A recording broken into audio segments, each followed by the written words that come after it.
All right, guys, we're back again this evening. This time we got Yrellevant versus a Team Snorlax kicking things off here. We'll be ready to go shortly, and just making sure that other team is still ready.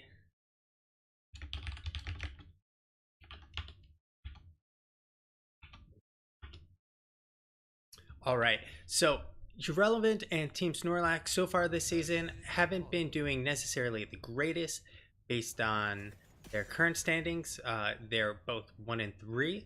So obviously this is only the first round in the season, and we'll have, several more rounds to go. But they'll need to start kicking it a little bit more into high gear as they're towards the bottom of the standings as it is right now.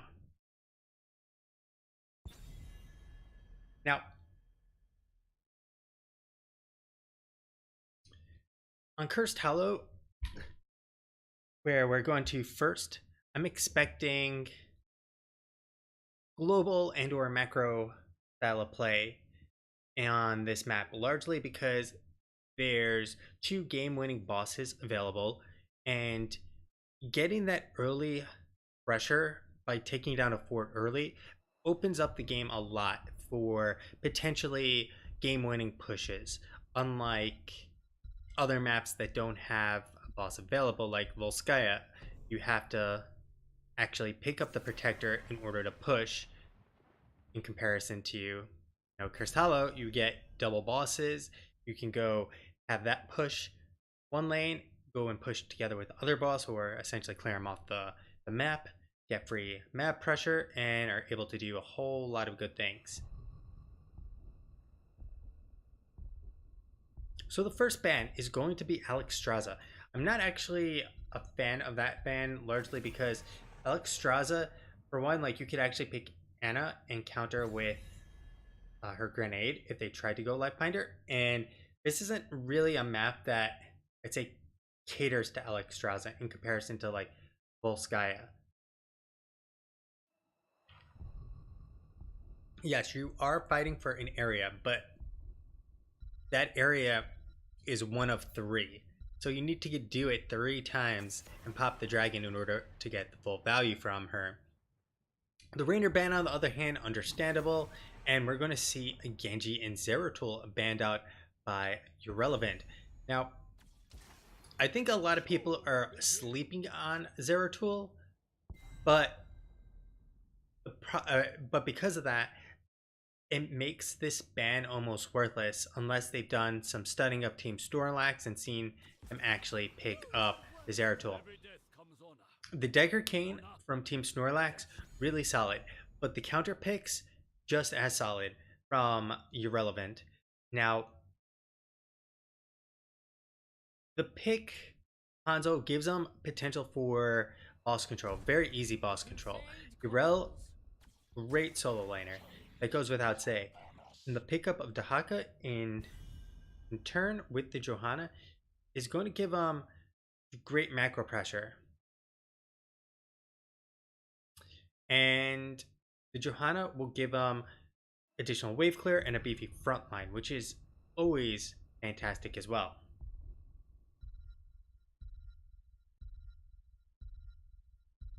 Now,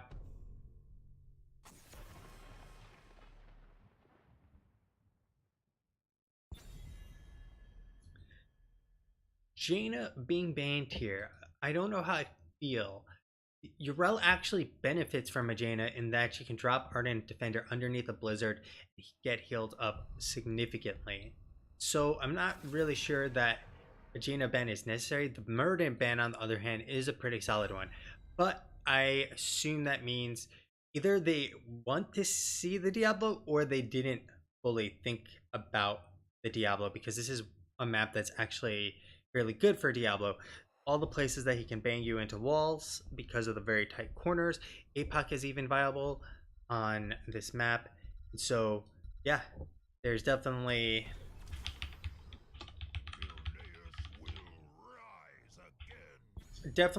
leaves me wanting potentially the Diablo ban over the Murder ban, unless there's something they're not expecting. Now,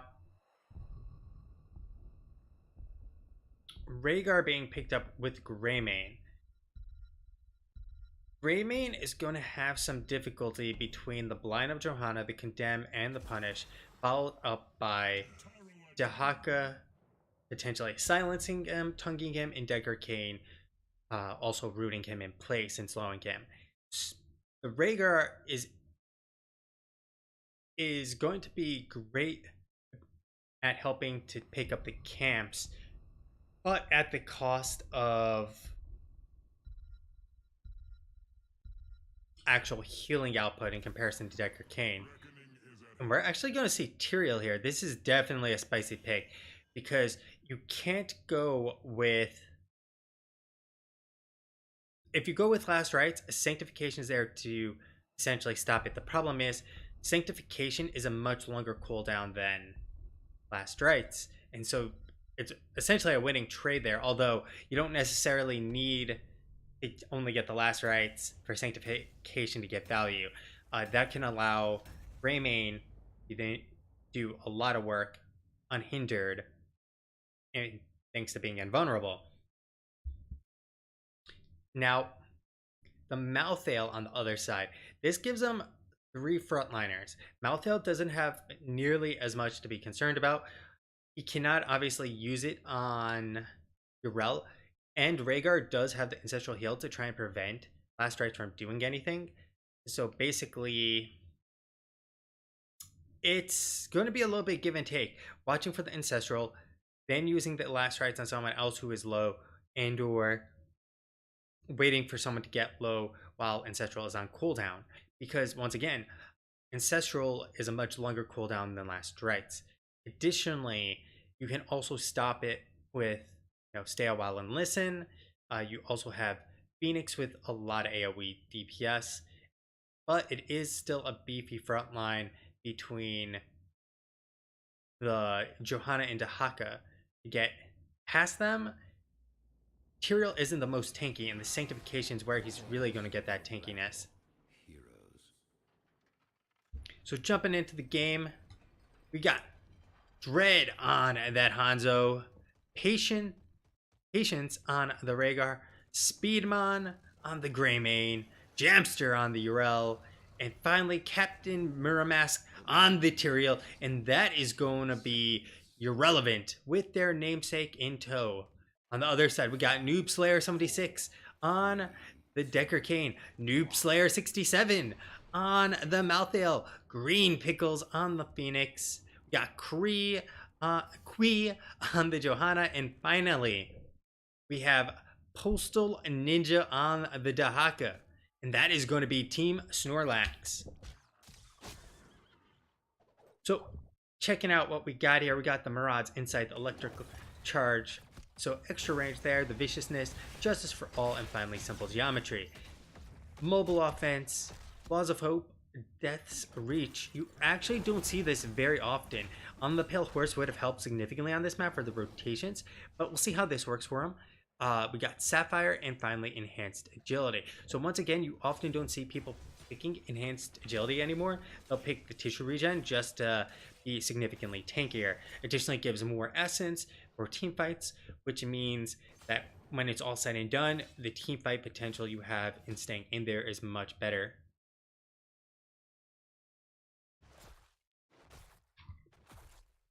So we're going to have Tyrael sit in this bottom lane. He's not really going to be able to do too much. Potato Ninja should ultimately win this.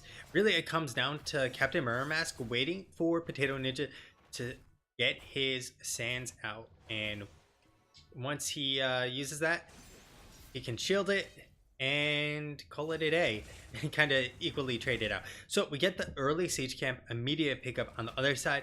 We are getting the same thing. Pretty good macro pressure by both teams in picking up these camps. So that's the kind of thing you want to see in Division A, both picking up their camps ASAP.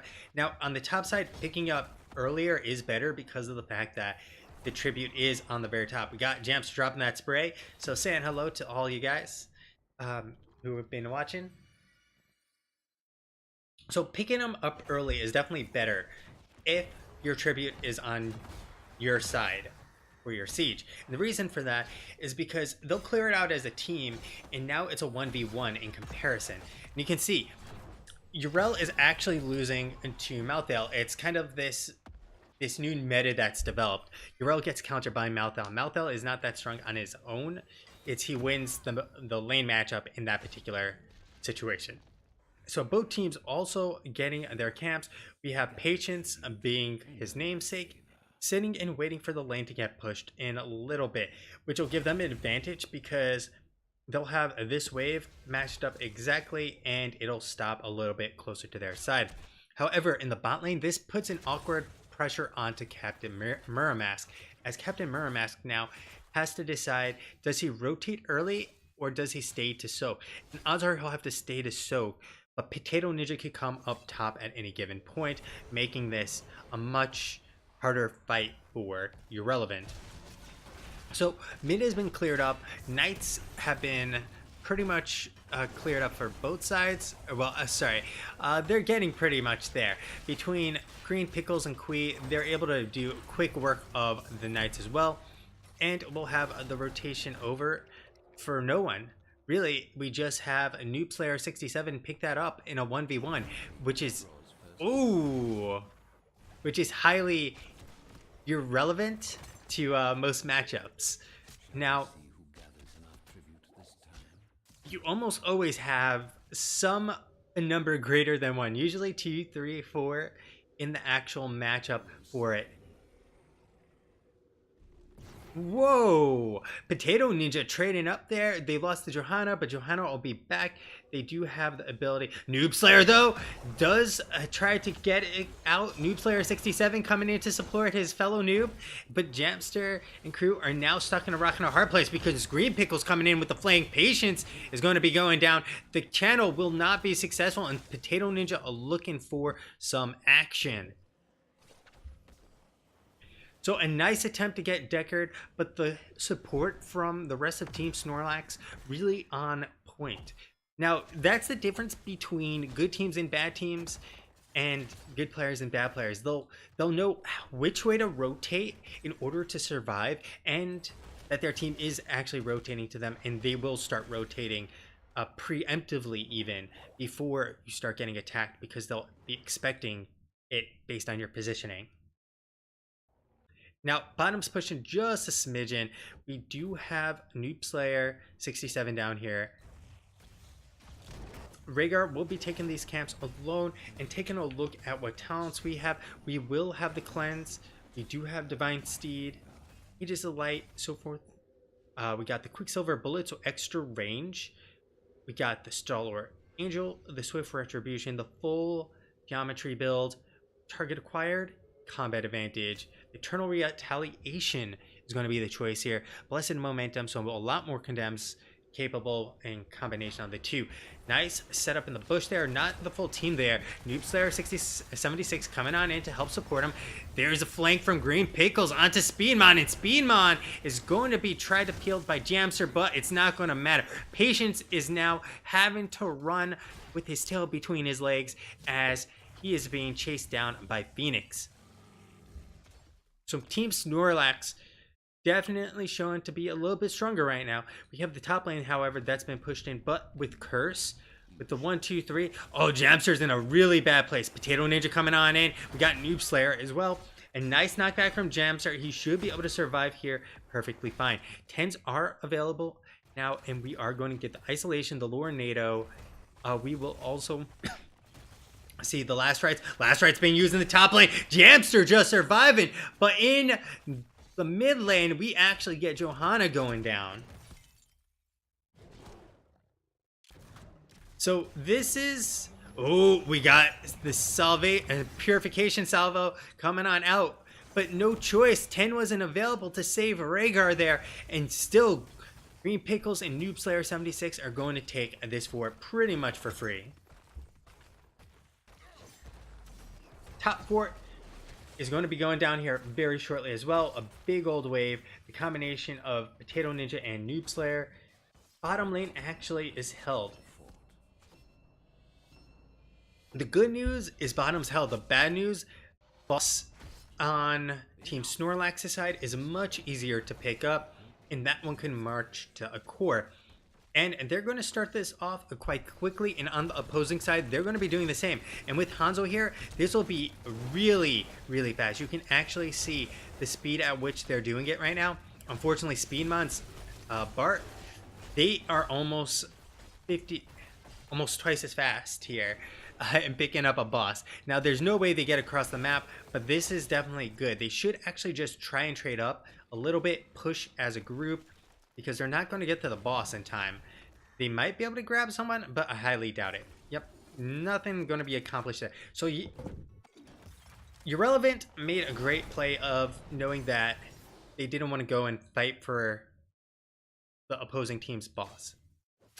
Now, the problem is they decided then to go to it after getting their boss. They should have either committed to getting it, the enemy's boss, and defending against them, taking it, or they should have done the push in the bot lane, which would have netted them a little bit more than it did right now. We do have 3 members in the top lane actually taking this down. It should only manage to take down the gate, I believe, because they do have Greymane ready to go.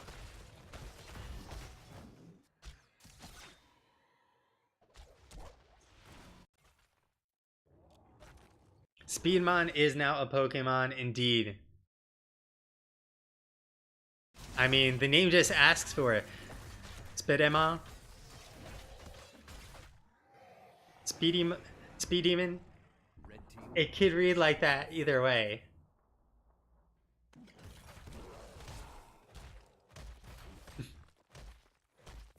Because it's a single D. So anyways, we got Speed Demon or a Speedmon with the single D, and Fort down in the bot finally, but objective is on their side. However, Captain Mirror Mask is on completely different side of the map right now, which leaves Potato Ninja the opportunity to just walk on up if he so chooses, and he has the extra speed. He will actually burrow on up here and prepare for the 13 versus 13 fight, which should be coming very, very soon. Now, there we go. There's the 13s ready to go. A quick look at what we got here. Oh, their Peacekeeper, the Earth Shield, Unfettered Assault. Okay, interesting choice here. We have Holy Ground and a Ninja Assassin. Lornado coming on out.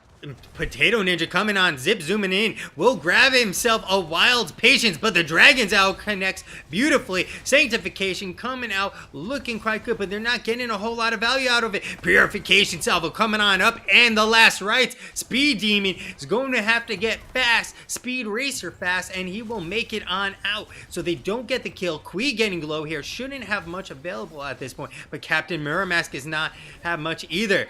Yrell busting out the shield, and Ardent Defender is now down.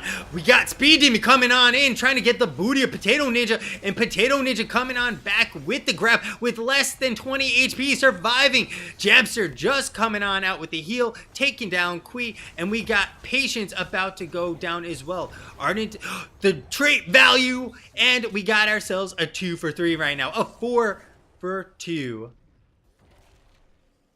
And what was a pretty good about beginning, unfortunately failed to realize there's too many tools to burn the Sanctification so quickly. And because there's all those tools available, they're able to win that prolonged engagement. They lose the Johanna, they lose the Phoenix, and they lose, I believe, the Dahaka, but when it's all said and done, they pick up the tribute as well. The choice is simple.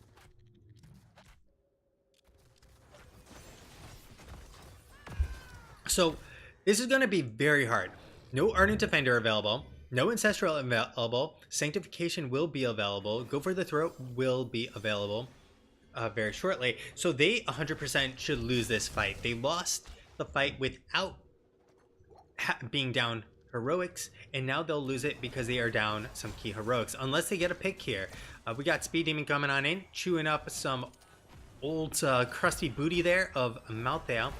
Patience will be eating that. And a nice grab from Potato Ninja. Green Pickle's looking for it. Speed Demon. We get the Purification Salvo. And the Ancestral will not connect in time. Sanctification not used either. And they will have to get out of dodge. The last right's coming on in. Not securing a kill. But Patience. Captain Muramask trying his best. Actually walling off quite nicely to stop one member from chasing. But it will not be enough. Alright, so this is pretty much do or die for Yrellevant.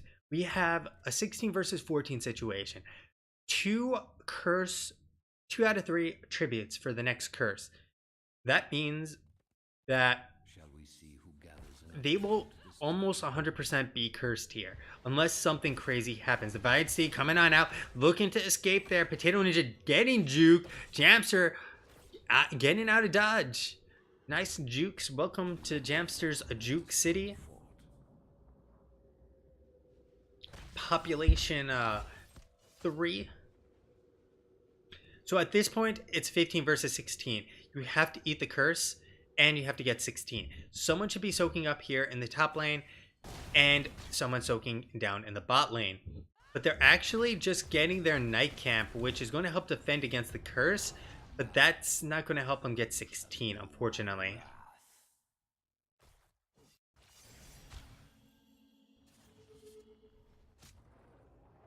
Alright, so there's now going to be the walls taken down. They have that advantage on the side of Team Snorlax. Team Snorlax can do as they please, as they can just walk up to this keep and not worry. They want the minions there, though, to help them take it down much faster. Their siege is pretty weak because Green Pickles is their only siege damage on the other side. Real siege damage.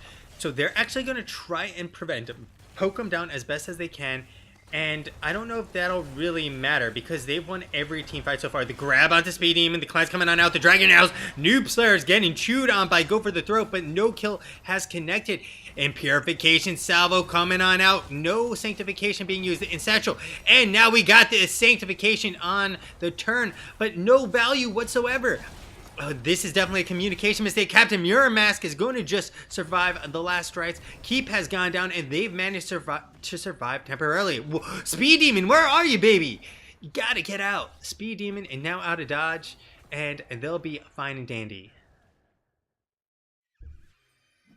Okay, top keep going to be saved. Bot keep lost, but they're going to run on over to their boss at this point. And, well, when they get this boss, it's going to take keep. And they can push with it if they so choose. Optimally, I think they pick up the siege. They pick up the knights. They pick up... Well, actually, I'd pick up knights, siege, and then boss. The reason for that is the knights are really there to push up to the front. You want these to get all the way to the keep, or sorry, the core, and you want the boss to start knocking on the keep, and then you want to take their boss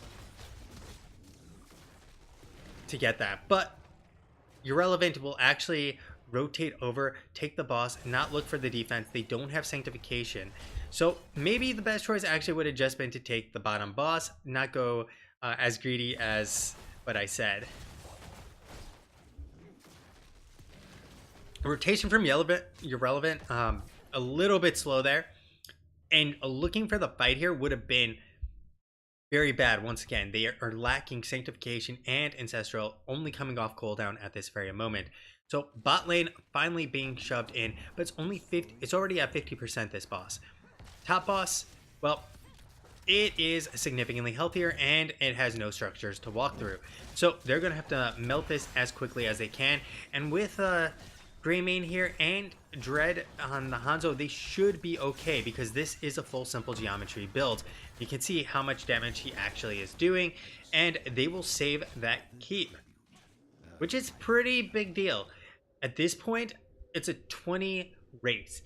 If I'm Team Snorlax, I give up this tribute, and that's because you just want 20s. You can actually see they're doing exactly that. They're going to go soak mid, have Quee basically clear this up, walk on up, and probably walk on down to meet up with the rest of the team safely.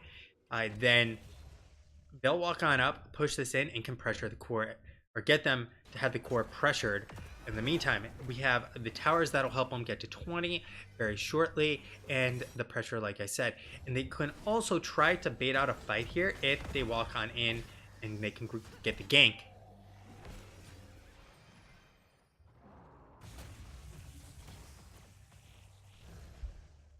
So now is really just the waiting game. Team Snorlax, it's time for them to hibernate, camp these lanes, hit 20, and then, well, they're going to body slam. Or they're going to hyper beam. And maybe they'll hyper beam at level 20. So once they hyper beam, this is where they should be looking to fight. I mean, this is not great to give up, but you also want to get a 20 versus 18 fight or 20 versus 19 fight ASAP, because if you get that fight now, then it's much less likely for them to hit 20 if you don't wipe them all in a 20 versus 18 fight. And if you fight them later, like 20 versus 19, and they get some kills, all of a sudden they might just hit 20 off of that.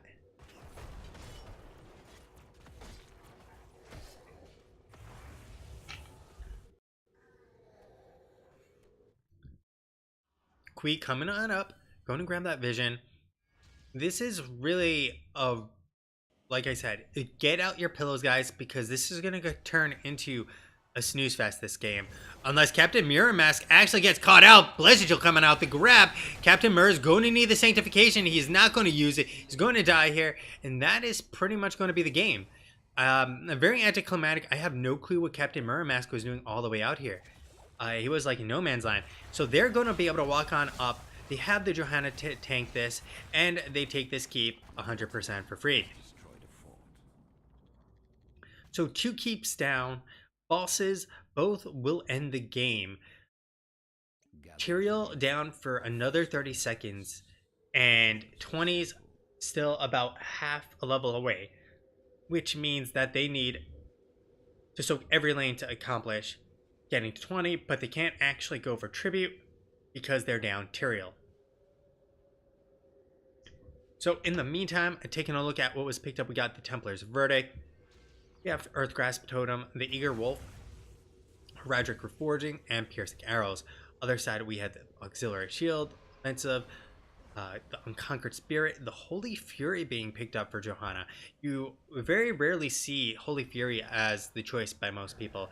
I feel like it's Blessed Hammer or Roar, depending on how many people there are. Potato Ninja going in very ham, but he doesn't have his team there. A little bit of a risky play there. We have the Indestructible with Imposing Presence. We have a Memento Mori and Ethereal Existence. That is actually a very old school build. We also have the Final Curtain. And Boss is going to be readily available. So if they give up this tribute, Curse will be on them. But this boss is going to 100% walk towards the keep, and it's a 20-minute boss, which is very potent. On the other side, they're actually going to let this boss march, so that way they can pick theirs up. The problem is they didn't calculate. This is a Hanzo. Hanzo race is insane. He can go and do this at the speed of light. Additionally, we have the Final Curtain, the perfect gems being picked up here. No bottomless flasks. We also have the Contagion, the Tunning Claws, so forth and so on. We got Quee, who's going to slow him down. Boss is about to be picked up. Captain Murrow looking for it. He will be able to get on the point. No! Now the fight's coming on in. Only Dahaka hit by that. Last right's coming on out. Sanctification having to be used. Captain Murrow Mask getting on out. But the Purification Salvo coming on in. But Ancestral on point. Saving Captain Murrow only for a little bit. Or is it? Doesn't matter. Core goes down. In the meantime, the Rikatas, T-Siege, they didn't even need anything other than to hold them there.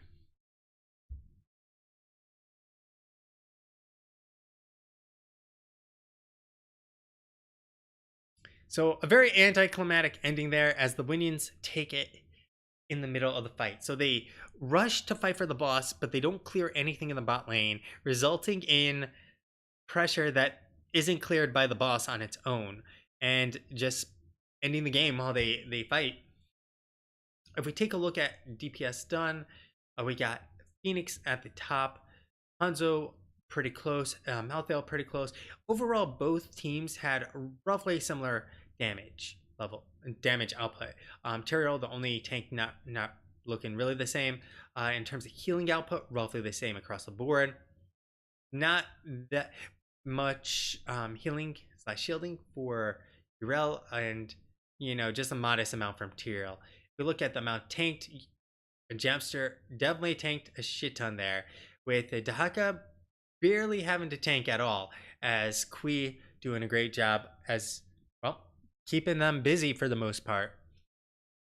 And that XP, you can see how much impact Potato Ninja had, 19k for his team. The rest of his team, about 8,000 XP less, letting them do a lot more without having to sit and soak the lanes. So game one, going over to Team Snorlax. We'll be back for game number 2, so sit on tight.